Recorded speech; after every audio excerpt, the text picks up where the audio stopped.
The Golden Bird. From Grimm's Fairy Tales. A certain king had a beautiful garden, and in the garden stood a tree which bore golden apples. These apples were always counted, and about the time when they began to grow ripe, it was found that every night one of them was gone. The king became very angry at this, and ordered the gardener to keep watch all night under the tree. The gardener set his eldest son to watch, but about 12 o'clock he fell asleep, and in the morning another of the apples was missing. Then the second son was ordered to watch, and at midnight he too fell asleep, and in the morning another apple was gone. Then the third son offered to keep watch, but the gardener at first would not let him, for fear some harm should come to him. However, at last he consented, and the young man laid himself under the tree to watch. As the clock struck 12 he heard a rustling noise in the air, and a bird came flying that was of pure gold, and as it was snapping at one of the apples with its beak, the gardener's son jumped up and shot an arrow at it. But the arrow did the bird no harm, only it dropped a golden feather from its tail, and then flew away. The golden feather was brought to the king in the morning, and all the council was called together. Every one agreed that it was worth more than all the wealth of the kingdom. But the king said, "One feather is of no use to me. I must have the whole bird." Then the gardener's eldest son set out, and thought to find the golden bird very easily. And when he had gone but a little way, he came to a wood, and by the side of the wood he saw a fox sitting. So he took his bow, and made ready to shoot at it. Then the fox said, "Do not shoot me, for I will give you good counsel. I know what your business is, and that you want to find the golden bird. You will reach a village in the evening, and when you get there you will see 2 inns opposite to each other, one of which is very pleasant and beautiful to look at. Go not in there, but rest for the night in the other, though it may appear to you to be very poor and mean." But the son thought to himself, "What can such a beast as this know about the matter?" So he shot his arrow at the fox, but he missed it, and it set up its tail above its back, and ran into the wood. Then he went his way, and in the evening came to the village where the 2 inns were, and in one of these were people singing and dancing and feasting, but the other looked very dirty and poor. "I should be very silly," said he, "if I went to that shabby house, and left this charming place." So he went into the smart house, and ate and drank at his ease, and forgot the bird, and his country too. Time passed on, and as the eldest son did not come back, and no tidings were heard of him, the second son set out, and the same thing happened to him. He met the fox, who gave him the good advice. But when he came to the 2 inns, his eldest brother was standing at the window where the merrymaking was, and called to him to come in. And he could not withstand the temptation, but went in, and forgot the golden bird and his country in the same manner. Time passed on again, and the youngest son too wished to set out into the wide world to seek for the golden bird. But his father would not listen to it for a long while, for he was very fond of his son, and was afraid that some ill luck might happen to him also, and prevent his coming back. However, at last it was agreed he should go, for he would not rest at home. And as he came to the wood, he met the fox, and heard the same good counsel. But he was thankful to the fox, and did not attempt his life as his brothers had done. "Sit upon my tail, and you will travel faster." So he sat down, and the fox began to run, and away they went over stock and stone so quick that their hair whistled in the wind. When they came to the village, the son followed the fox's counsel, and without looking about him went to the shabby inn, and rested there all night at his ease. In the morning came the fox again, and met him as he was beginning his journey, and said, "Go straight forward till you come to a castle, before which lie a whole troop of soldiers fast asleep and snoring. Take no notice of them, but go into the castle, and pass on till you come to a room where the golden bird sits in a wooden cage. Close by it stands a beautiful golden cage, but do not try to take the bird out of the shabby cage and put it into the handsome one, otherwise you will repent it." Then the fox stretched out his tail again, and the young man sat himself down, and away they went over stock and stone till their hair whistled in the wind. Before the castle gate all was as the fox had said, so the son went in and found the chamber where the golden bird hung in a wooden cage, and below stood the golden cage, and the 3 golden apples that had been lost were lying close by it. Then thought he to himself, "It will be a very droll thing to bring away such a fine bird in this shabby cage." So he opened the door and took hold of it, and put it into the golden cage. But the bird set up such a loud scream that all the soldiers awoke, and they took him prisoner and carried him before the king. The next morning the court sat to judge him, and when all was heard, it sentenced him to die, unless he should bring the king the golden horse which could run as swiftly as the wind, and if he did this, he was to have the golden bird given him for his own. So he set out once more on his journey, sighing and in great despair, when on a sudden his friend the fox met him, and said, "You see now what has happened on account of your not listening to my counsel. I will still, however, tell you how to find the golden horse, if you will do as I bid you.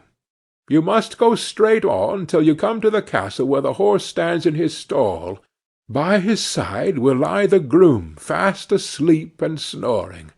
Take away the horse quietly, but be sure to put on the old leathern saddle upon him, and not the golden one that is close by it." Then the son sat down on the fox's tail, and away they went over stock and stone till their hair whistled in the wind. All went right, and the groom lay snoring with his hand upon the golden saddle. But when the son looked at the horse, he thought it a great pity to put the leathern saddle upon it. "I will give him the good one," said he. "I am sure he deserves it." As he took up the golden saddle, the groom awoke, and cried out so loud that all the guards ran in and took him prisoner, and in the morning he was again brought before the court to be judged, and was sentenced to die. But it was agreed that, if he could bring thither the beautiful princess, he should live, and have the bird and the horse given him for his own. Then he went his way, very sorrowful, but the old fox came, and said, "Why did you not listen to me? If you had, you would have carried away both the bird and the horse. Yet will I once more give you counsel.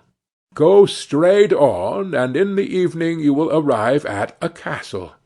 At 12 o'clock at night the princess goes to the bathing-house. Go up to her and give her a kiss, and she will let you lead her away.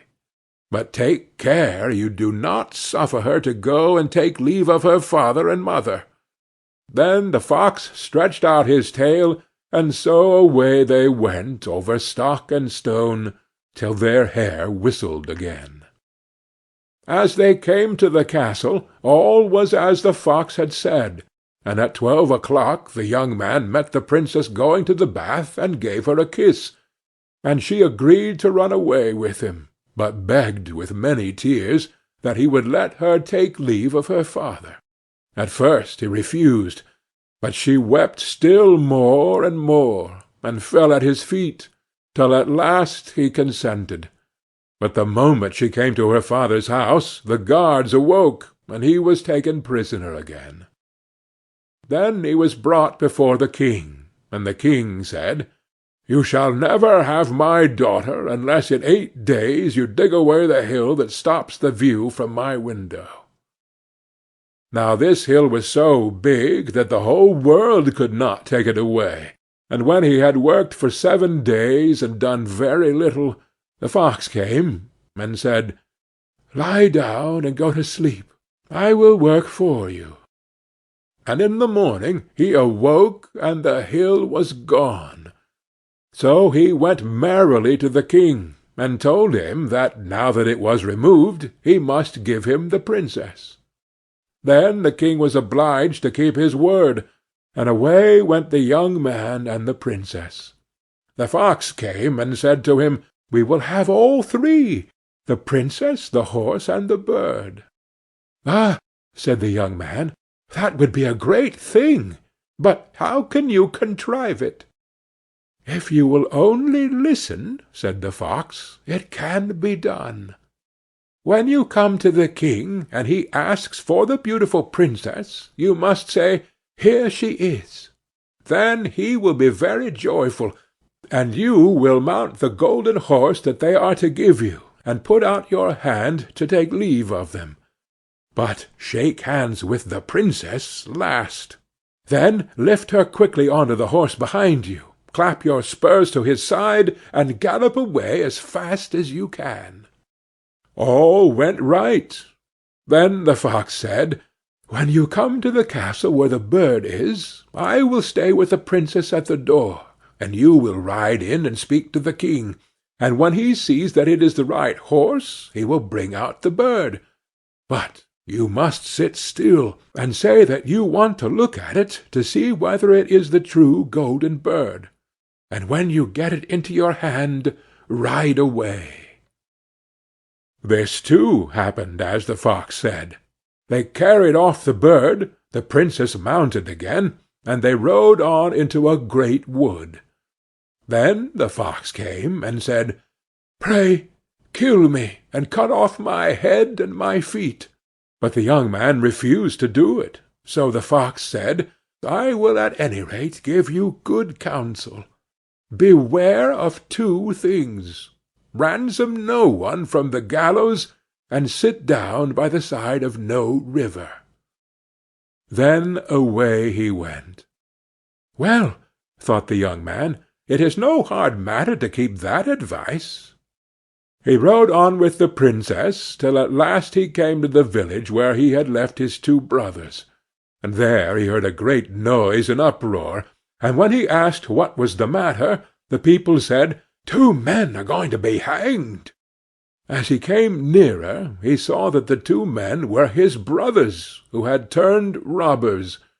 So he said, "Cannot they in any way be saved?" But the people said no, unless he would bestow all his money upon the rascals and buy their liberty. Then he did not stay to think about the matter, but paid what was asked, and his brothers were given up, and went on with him towards their home. And as they came to the wood where the fox first met them, it was so cool and pleasant that the 2 brothers said, "Let us sit down by the side of the river and rest a while to eat and drink." So he said, "Yes," and forgot the fox's counsel, and sat down on the side of the river. And while he suspected nothing, they came behind and threw him down the bank, and took the princess, the horse, and the bird, and went home to the king their master, and said, "All this have we won by our labor." Then there was great rejoicing made, but the horse would not eat, the bird would not sing, and the princess wept. The youngest son fell to the bottom of the river's bed. Luckily it was nearly dry, but his bones were almost broken, and the bank was so steep that he could find no way to get out. Then the old fox came once more, and scolded him for not following his advice. Otherwise no evil would have befallen him. "Yet," said he, "I cannot leave you here, So lay hold of my tail, and hold fast." Then he pulled him out of the river, and said to him, as he got upon the bank, "Your brothers have set watch to kill you, if they find you in the kingdom."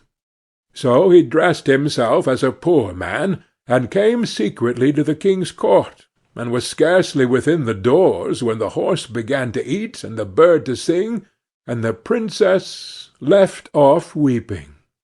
And he went to the king, and told him all his brothers' roguery, and they were seized and punished, and he had the princess given to him again, and after the king's death he was heir to his kingdom. A long while after he went to walk one day in the wood, and the old fox met him, and besought him with tears in his eyes to kill him, and cut off his head and feet. And at last he did so, and in a moment the fox was changed into a man, and turned out to be the brother of the princess, who had been lost a great many years. End of The Golden Bird.